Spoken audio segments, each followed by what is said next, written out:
Hi, my name is Heidi Totten. I'm the Marketing Director for Wisdom Window, and today I am so excited to interview the lovely Megan Sillito. And I've just got to tell you a little story about Megan. So I have a company called Launching Women where I do fast-track coaching sessions, and Megan and I had never met, but we were referred to each other by a woman named Angela Johnson, who's a business coach here in Utah that's absolutely amazing. Shout out to Angela.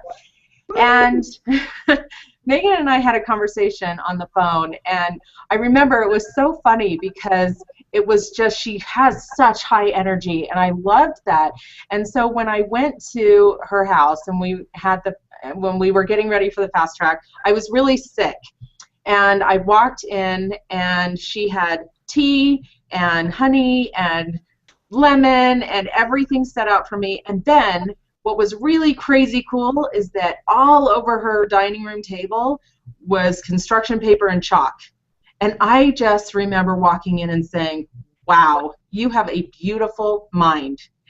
So we proceeded to have a really fun conversation. It was a lot of energy, a lot of shuffling construction paper around. It was really like a playground, and that is what Megan is all about, is playing in life and in business. And so without further ado, I would love to introduce you to Megan Sillito. Hi, Megan. How are you?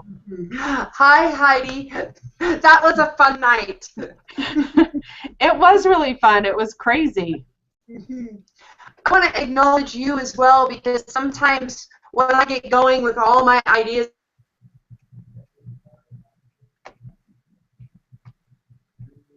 oh, Megan, I think we lost you on sound. Are you there?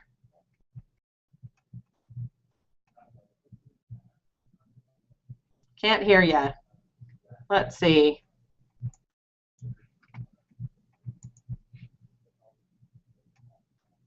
I cannot hear you at all.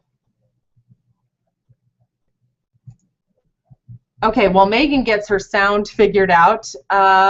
We will, and if you need to, Megan, just jump out and then jump back into the Google Hangout. Sometimes this happens.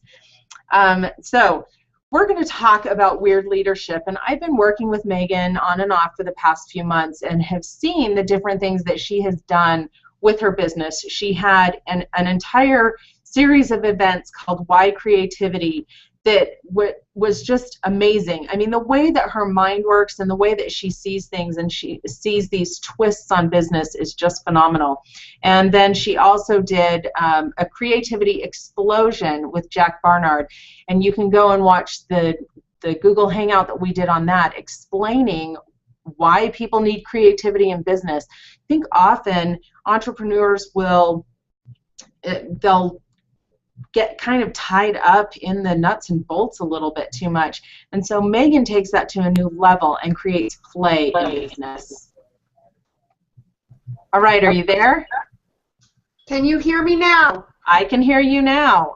Awesome. Okay, great. All right, so Megan, who are you? Talk to us about who you are. Wow, that's an awesome question, because that is at the heart of weird leadership, actually. It's like, until we decide who we are, we can't take anybody anywhere, you know? So I mean, it's hard to put in who you are into words, you know, and I would say especially for me. But I would say that I am creative, I'm passionate about transformation, I'm passionate about possibilities and really empowering people to do it their way. And I think because I've always been a little bit weird, I've always done things a little bit different, my own way. And so that's the thing, like, I see people trying to fit into other people's model of the world or other people's model of marketing or doing business, and it's just not them.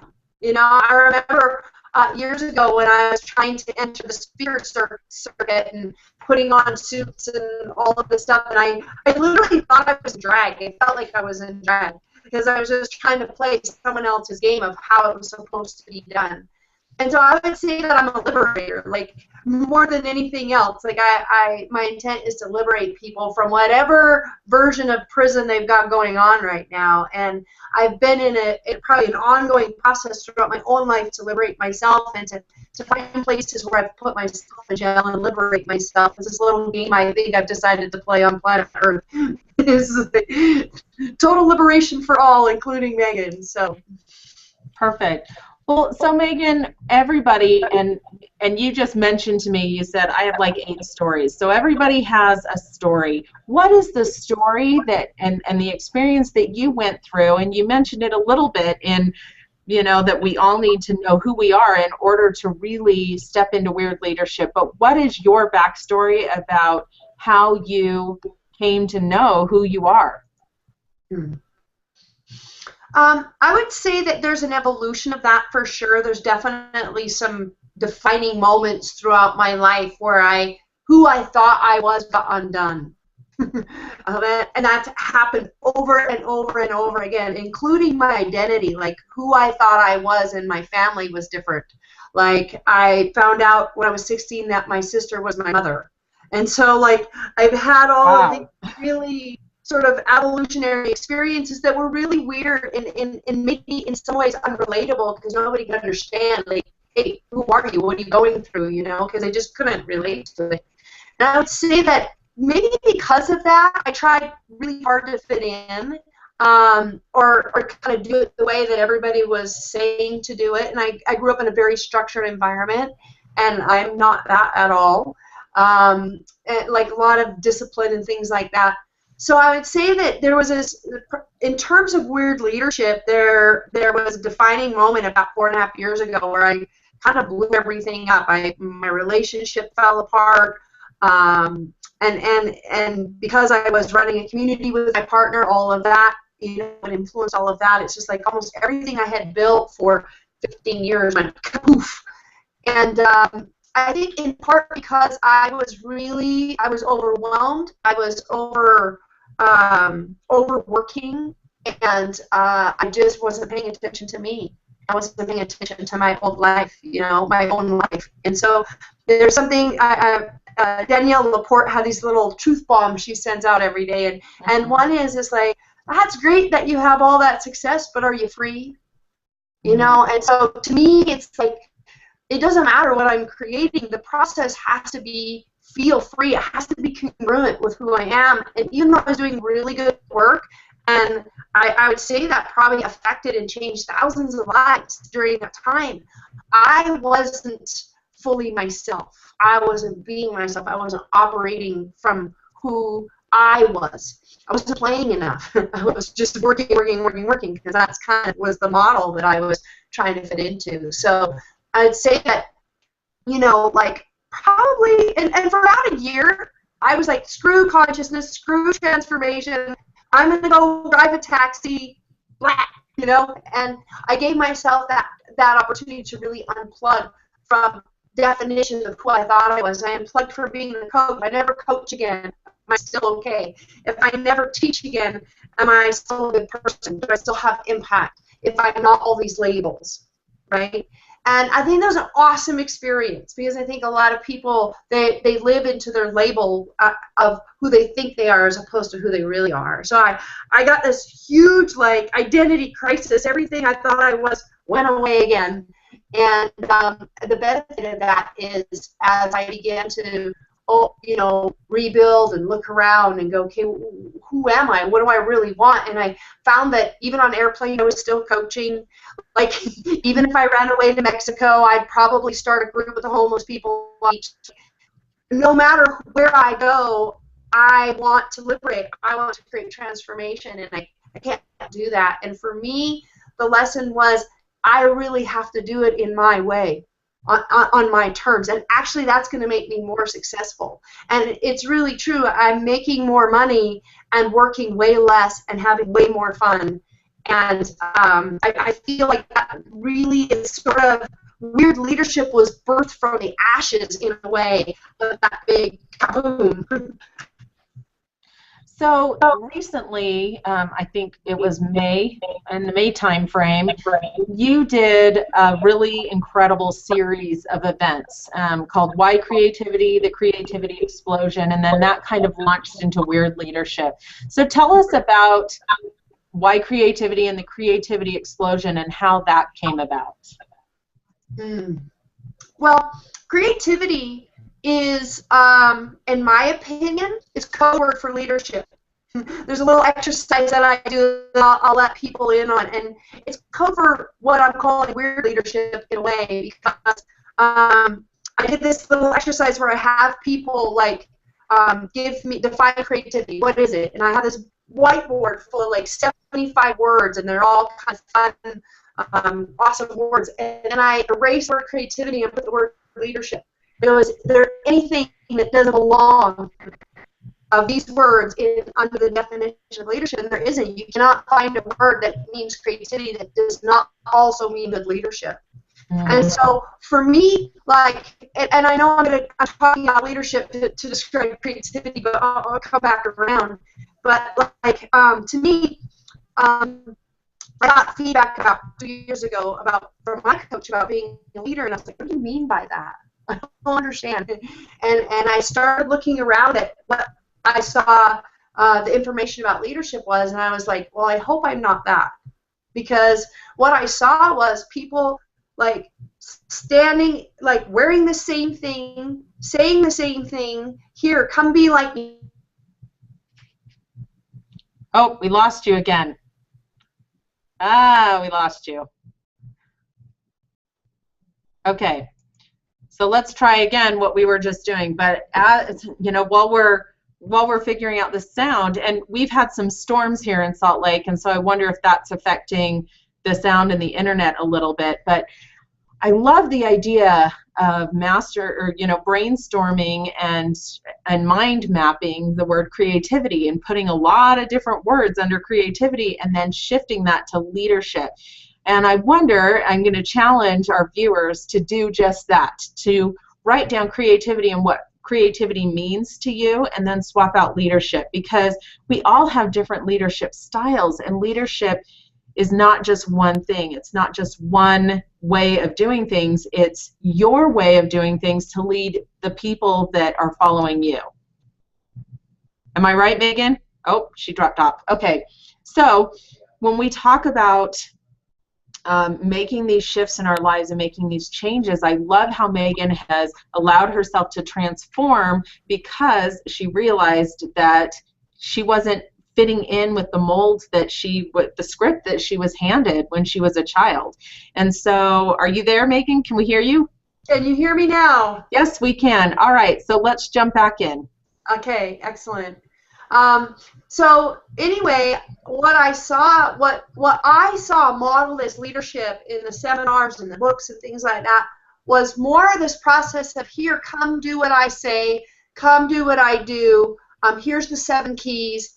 And I just think that if that's the best we can do with leadership, I think we're screwed, as a world. And to me, leadership has to be about going beyond where your comfort is, stretching outside of your known into the unknown. We have to go beyond as leaders. I think we have to go beyond what we think is possible so that we can lead people beyond what they think is possible.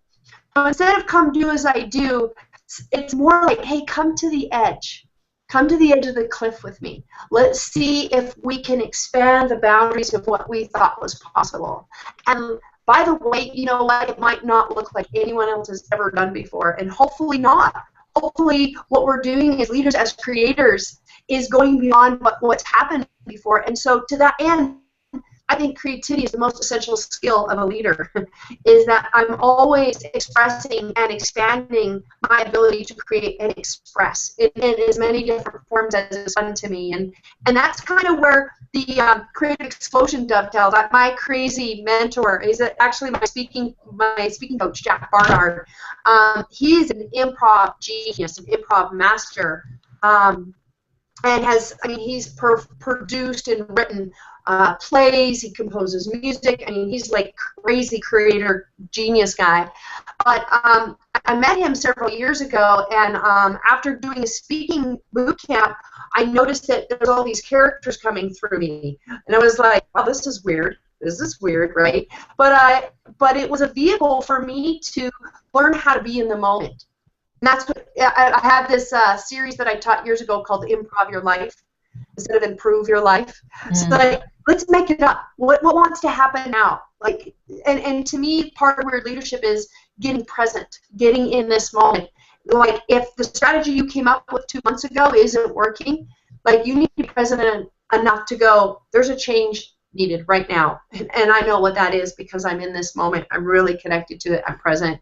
And I think that things like improv help us do that. So his work is really, and I would say that when I joined forces with him, I brought in more of the transformation, but I see the transformative value of doing things like improv, of doing things like painting, because it teaches us to be on that edge. It teaches us to express beyond where we've expressed before. And you know, that's really true.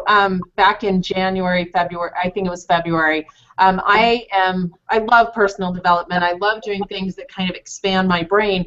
And my very best friend is a middle school math teacher, and we're very opposite in some ways and exactly like in other ways.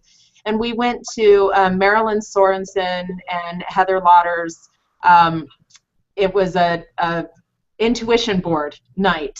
And so I called up my friend, and this is where I want to jump into a little bit about who are the type of people that typically come and join you in this. Because when I called my best friend and I said, "Hey, I just signed us up for intuition board night on Friday night, and we're gonna go," there was this quiet, and she said, "Are you sure you didn't mean to call one of your other entrepreneur friends or something?"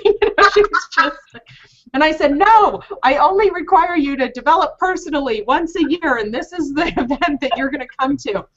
Of course, now I've gotten her into essential oils, and she's doing her life vision, but we won't talk about that. Anyway, and so it was funny because we went, and it's I mean, you're creating essentially a vision board, but it's a different way of doing it, and it's more based on your intuition, and then you look at the board and where you placed certain things, and that's what's important to you in your life. Anyway, she was really excited by it, and she thought it was fascinating. And you know, we both have ours hung up on the wall and everything. So it just makes you think. So what has been your biggest surprise about the type of people you have ended up serving in your coaching programs, your training programs, that show up and you're like, wow, wouldn't have thought that they would have been in my tribe? Mm-hmm. Yeah. You know, it's my biggest surprise because I've always attracted the people who the normal path didn't work for, right? Mm. So creators, artists, musicians, entrepreneurs that wanted to be like coaches and things like that. That all made a lot of sense to me. But something I realized recently is that I expanded my people and actually. I mean, to be honest, I think my own judgment stopped me from serving this population at one point because I had one of my clients who is a retiring lawyer and is I'm helping him transition into his passion, his legacy, which we're developing a leadership program for teams called the Mandela Leadership Program, and it's going to be, I mean, it's already in the hands of some pretty big names and is going out into the world, beginning to do that right now. But he was in my Weird Leadership weekend this last weekend. He's like 67 years old, has been extremely structured, extremely like in that linear world, right? And my training this weekend was all about getting into your being. You know, who are you? Who are you? Who are you now? And willing to let go of who you are, right? And it's all emotional and it's touchy-feely and all this stuff. And he wrote a poem in it it was called Lawyer's Revenge, and it was a poem ode to Megan. And I said, you know, Bob, I said, you've really gotten yourself hooked up with a wackadoodle. And he said, you know, lawyers need wackadoodles, Megan. And I was like, oh, and it was this whole world that I sort of shut myself off for because it seemed like that world didn't accept me. You know, the world, the linear world, the traditional world, and I felt kind of smothered by that world a little bit. My father was quite disciplinarian and things like that, and so and it was actually Jack that opened this door a little bit for me, and he said, you know, Megan, because he was kind of coaching me on my leadership, and he said, you know, who are the people that you're easily talked to? And it's the creators. Who are the people that you have the hardest time with? And it's sort of the business linear lawyer types that I have the hardest time with. And he said, but you're a liberator. Like, don't you think that you should be liberating people in the biggest boxes? And I was like, oh shit, you're right. You know, I'm running around liberating people who are already kind of liberated in a way, you know, if they're out there creating things in the world. And so this has been my biggest surprise of actually just the last few months, is realizing that lawyers need wackadoodles, you know. And so and it was a place where I thought I wasn't legitimate. I couldn't legitimately, they've already got their lives together, making money, whatever. But actually they need, that kind of person needs to get freed up, needs to have a bigger place. Absolutely. So, Megan, when you and I met and, you know, sat there that night drinking tea with lemon and honey and creating or taking what was in your beautiful mind and putting it onto construction paper, we had a big discussion about what you want to do in the future. And I want to talk about that big crazy dream that we talked about, because I think, and this is where, I mean, even in writing, I was working on my Life Vision, Ann Webb's, you know, Life Vision program, Ideal Life Vision program. I'm actually certifying as a coach so that I can help families, homeschool families specifically, in order to create their ideal homeschool. And as I'm writing it, I'm realizing I am not dreaming big enough. I am so playing this safe. I am just keeping it safe and setting those expectations and just saying these are really easy goals that I can achieve, but there's no big dream. And I've realized that, you know, I need your advice on crazy dreams. And so tell us your crazy dream, and then what advice would you give to people to dream bigger, you know, to take it to the next level and to just get outside themselves and say, it's not about what you safely can achieve, it's about what you really are meant to achieve. Mm-hmm. Yeah, there's a quote, and I actually think it's in the Alice in Wonderland book. It's just something about like well, that's impossible, and she responds with, well, I make it a routine to do 6 possible things before breakfast. You know, and that's kind of how I live my life. It's like, well, you know, what would be completely impossible and irrational, you know, and start there. And maybe it is completely impossible and irrational, but that's not the point. The point is by going beyond that place where we normally stick ourselves, we can see things that are actually actualizable. Is that a word? I just made it a word. Actualizable is now a word. And so even though, you know, like walking on water might be an impossible dream or whatever, but who knows where that idea might take you? What does that actually mean? What's the theme of walking on water and wanting to transmute energy or whatever, even if it seems completely ridiculous? So my plan currently is to have transformation occur through adventures. Because I love like skydiving and bungee jumping and all these crazy things, swimming with dolphins. I actually swam with sharks, you know, and it's like just to have these different experiences that take me out of what's normal and then, you know, what's available in that. So the other thing that I have been studying is flow states. And that's, you know, we might know that, other people might know that as the zone, but we tend to think about that as something that's what athletes experience, but we can all find that flow state, we can all find that zone. And one of the easiest avenues for that is by putting ourselves in new experiences. And where the smells are different, the tastes are different. This is why travel is so important, actually. Travel is not just a nice idea, it's actually really important for brain development. Because when you smell a new smell or taste a new taste, you're in a new environment, you're in a new city, all these new images are coming in, your brain is actually having to create new neural pathways. So your brain is developing because it has to have a way to interpret this new stuff. So it's like very much brain expanding. So my big dream is to put people in a brain expanding environment, and through transformation and through being on the edge, like really change lives, really change patterns. It's the best place to do pattern changing. One of the biggest issues I have when I do a training or workshop locally is I know that person, I just expanded them, and they're going back into their life right now into all the patterns, into all the things that are normal, and okay, let's go back to normal now, right? And so I'm always up against like helping people continue to do their expansion work when they go back into their normal environment. So yeah, I want to be an adventure travel-based transformational coach and go like all over the world. See, I think that just sounds fascinating.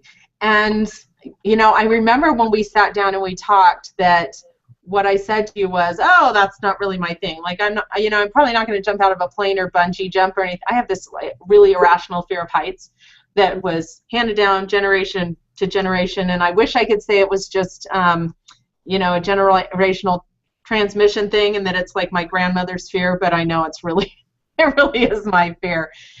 So where are some of the locations that you want to take people, and how does weird leadership play into all of that?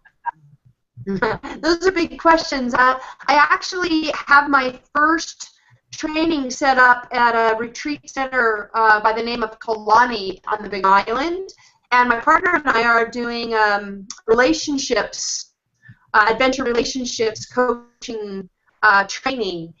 And most of the training is going to be in like on hikes, swimming with dolphins, diving into waterfalls, like and to explore relationship through that container. And so that's, I mean, that's one version of where I might start. I mean, I love Hawaii. Hawaii feels like home. Like I remember the first time I flew there, no one was wearing watches or shoes. And I went, okay, I'm home, you know. And I kept trying to find somewhere to eat. They were closed for surfing, and I was just so happy. I didn't care that I couldn't find anything to eat, that they were surfing because that's where they wanted to be, you know. And I think that's really kind of my way of saying that, you know what, you really can do business in your own way. You really can build your projects, create your visions and dreams, and you can. It's not just about how can I get to the end point? Because you know this, Heidi. After you're a creator, you keep making things. There's no end point. You know, there's not. I know. You're just going to keep making things. But so many of our strategies have to do with an end point. When there's no such thing as an end point, right? And so, where leadership fits into this is really understanding that as you give yourself permission to be you, to be weird, to do it in your own way, that you really liberate yourself. You liberate that creative mechanism that sees beyond the structure. If you're attached to structure, you're never going to see those big visions. You're going to be like in that pony, like get to the end, get to the outcome, get to the outcome. Well, guess what? You can get to the outcome that way. I'm not saying you can't. Tons of people have created awesome things that way. But the problem with that is that and then there's kind of a now what, and gosh, how much life force did you leak in the process? Because you did it in some crazy way where you worked 9,000 hours a week and you weren't free the entire time. You're exhausted. You don't want to do that again, you know, or whatever. I mean, other things come up around that, but I think it's also useful to define the word weird as I'm using it here. Weird, the etymology of the word weird means supernatural. It also means to control one's destiny. And I thought that was really interesting. When I came up with the name, I didn't know that, right? That was some new, cool information that came through. And that where we're meant to control one's destiny, it was originally from Greek mythology.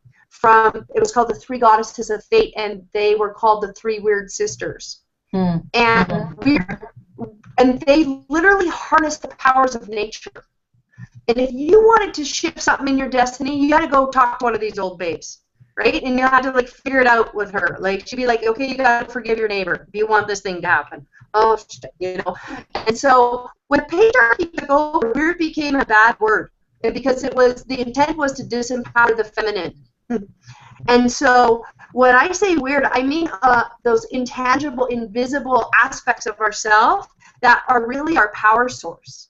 You know, and I see it over and over again. Women who have massive intuition, who are business strategists and trying to keep that back here, when really they're seeing intuitively where that person needs to go, but they don't want to say, hey, this is intuition driving this, you know. Or for me, it was play. Again, I was trying to be like all serious and grown up and adult in my little speaking suits and such, you know. And again, you know, like, I think that people need play. That's liberating. That takes us out of the structure of our limited worldview. Play takes us into wonder. Play takes us into what's beyond that I can see right now. And so for me, I thought if I was just my playful self in business, that nobody would take me seriously. So it was that invisible power that I was afraid to bring forward, that I was afraid to say, leverage it. You know, like, and when I leverage play, it's crazy. Enrollment happens really naturally because I'm excited.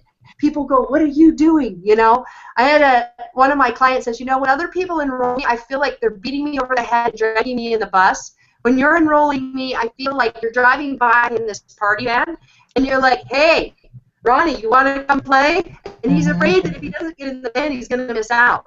You know, and it's like, so I think that in all the way through the business, through the ability to vision, the ability to enlist and enroll, your supernatural powers have to be there. Who you are has to be there, so people can really feel into whether it's a match for them or not. If you're not being you, there's an incongruency. And that incongruency, people can read that. So here's what's funny is that you just took the concept of sell the destination, not the journey, and flipped it upside down.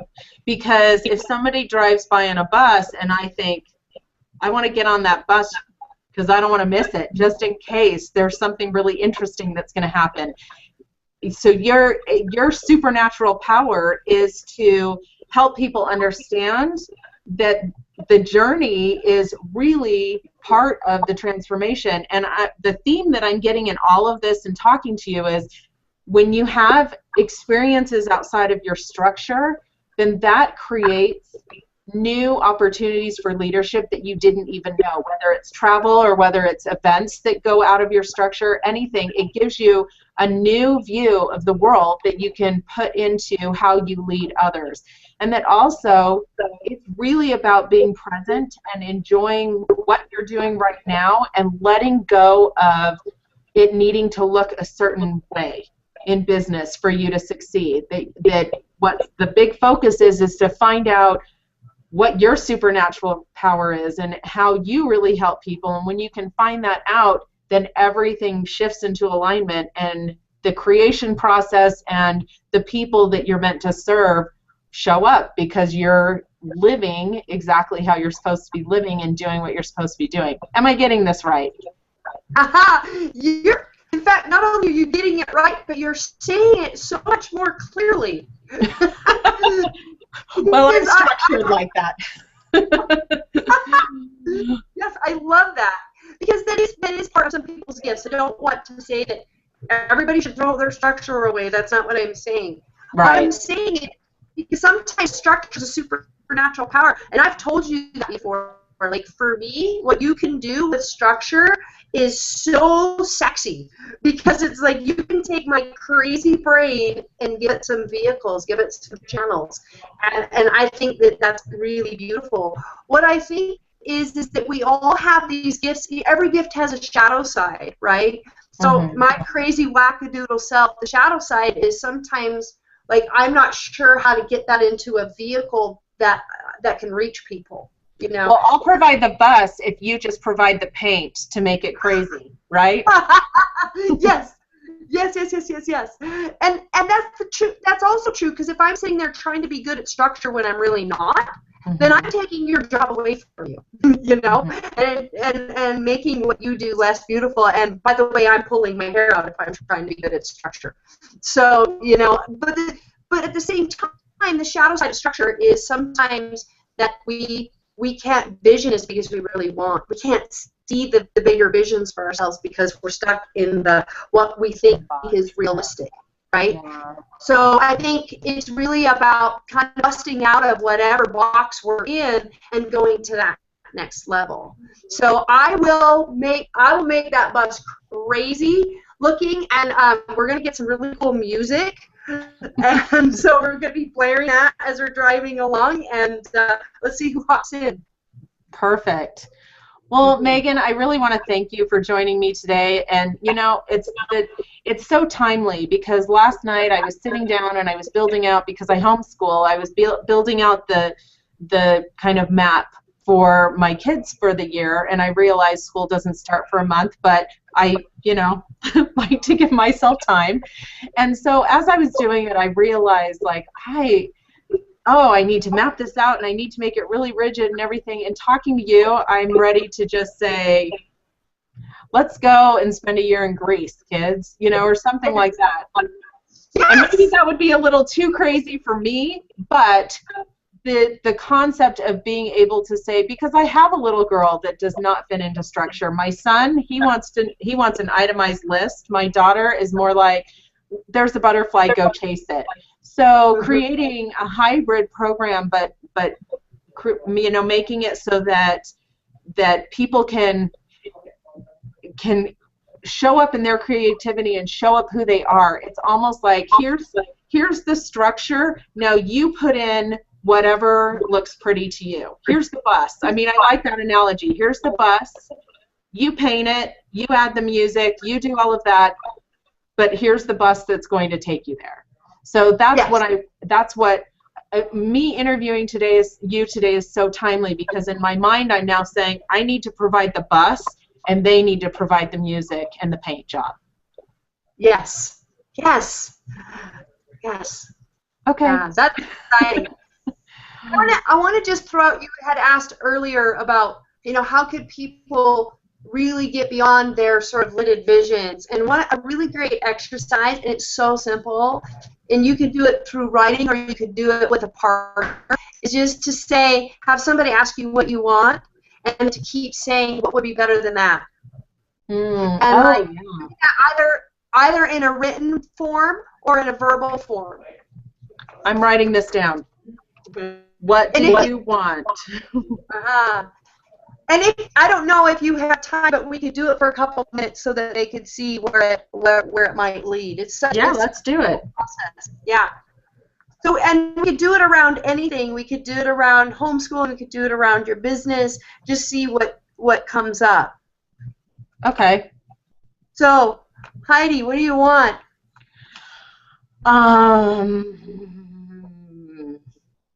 I want to.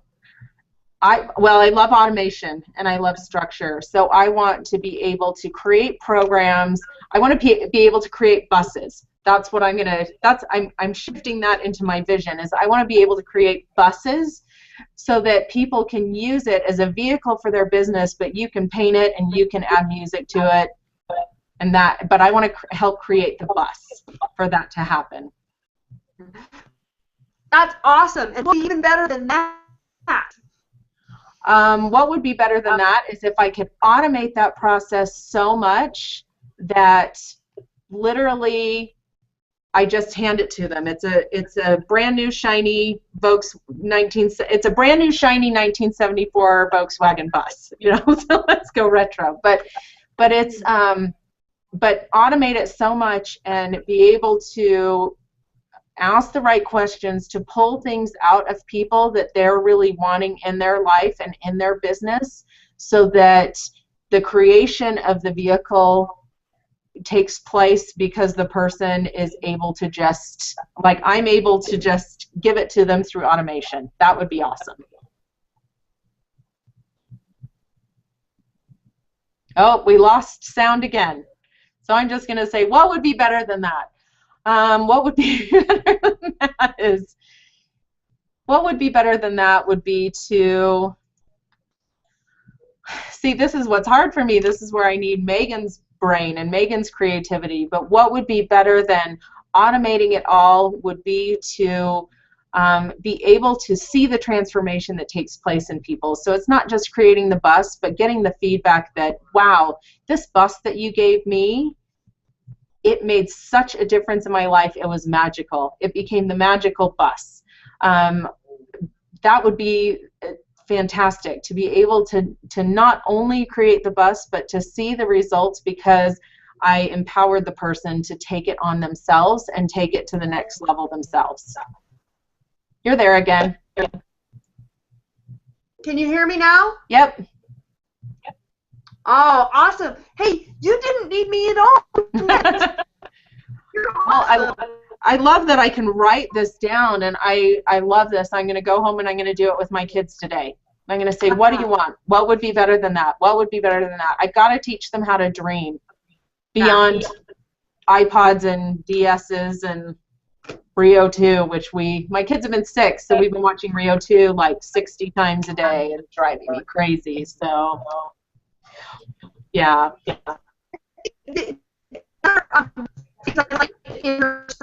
First exercise as well as possible. Okay, you're really breaking up. It's really choppy. So.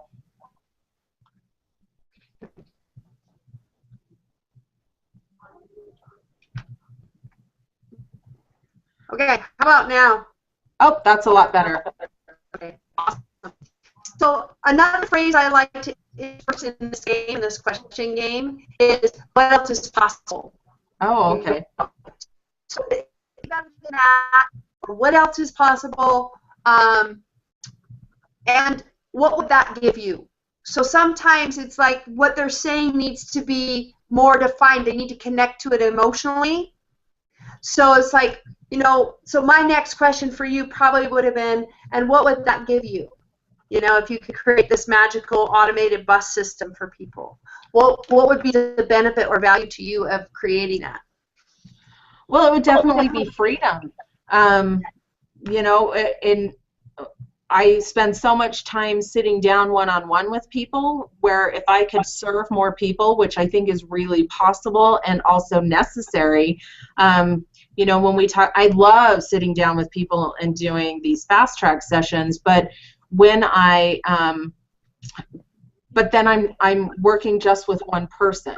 And so to be able to empower a person to take that role on themselves and have their own accountability would be huge for me, because I would know that I was helping people, but yet I would also have the freedom to choose the people that I take on one-on-one versus the masses that I'm able to serve. So that would feel great. Save some time. Mm-hmm. And from over here, it feels like you're actually selling freedom. Like when you talk about automating my craziness, right? Mm-hmm. You're talking about freeing me up too. Right. Like, it's not just freedom for you; it's freedom for the people that you're helping. That you're helping get their message and their business or their dream out into the world in a way that has them not have to be there and do one-on-ones, that they can access more people as well. Right, and I've been really fortunate that I've worked with a lot of different coaches and trainers and mentors over the years, and I think that really in the last 5 years we've seen such a shift in business with this whole process. And you know, I love your message of weird leadership, and you know, if somebody is in their structured box working 40, 60 hours a week, then they're not out there having experiences that could benefit their clients. And so I think it's really crucial for people to be able to free up their time by automating as much as possible in order to go out and have the experiences that really make them a leader and really allow them to serve more people. Yes. Yes! Couldn't have said it better. Absolutely. This is like a whole coaching session just for me. You're welcome. Thank you. Okay, well, thank you so much, Megan. It has been so fun, and I have my list I'll show you my list of questions. I'm going to take them home, and I'm going to do this exercise with my kids, and I'm going to see what they want. I'm going to talk to them about, you know, because I'm training leaders, and that is what is most important to me, is that if all of the things that I'm learning don't benefit my children and help them to develop their own leadership skills and entrepreneur skills, whether they, you know, if they want to work in an office for the rest of their life, that's fine. That's their choice, but I want to give them that choice. And so I'm really grateful for leaders like you who show up and teach these things and shift the mindset of those of us who live a more structured life. So thank you. I so appreciate you joining me today. Thank you, Heidi. Thank you so much. And tell us really quickly where you're going to be over the next few weeks, because I know you're going to Transformation Station tonight, that you're playing a money game. Yes, and that's another thing that I like to do unstructured, is I actually think money was supposed to be fun. I think we messed that deal all up. And for me, if I don't like what's in my bank account, it's an invitation to play and be creative. If my bank account is low, it's saying I'm not being creative enough. And so that's how I play the money game.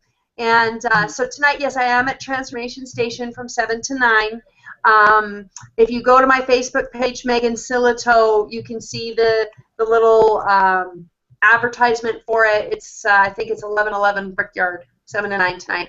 The next place that I will be at on publicly is I'm going to be speaking at the Law of Attraction Club on August 17th this month.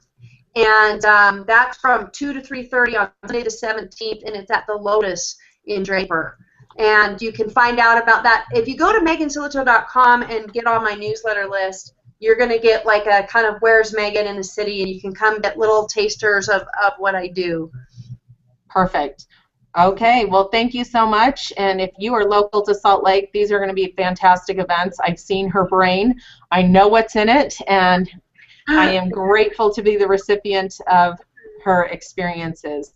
So thank you so much for joining us today on Wisdom Window, and we'll see you next time. Have a great day. Thank you.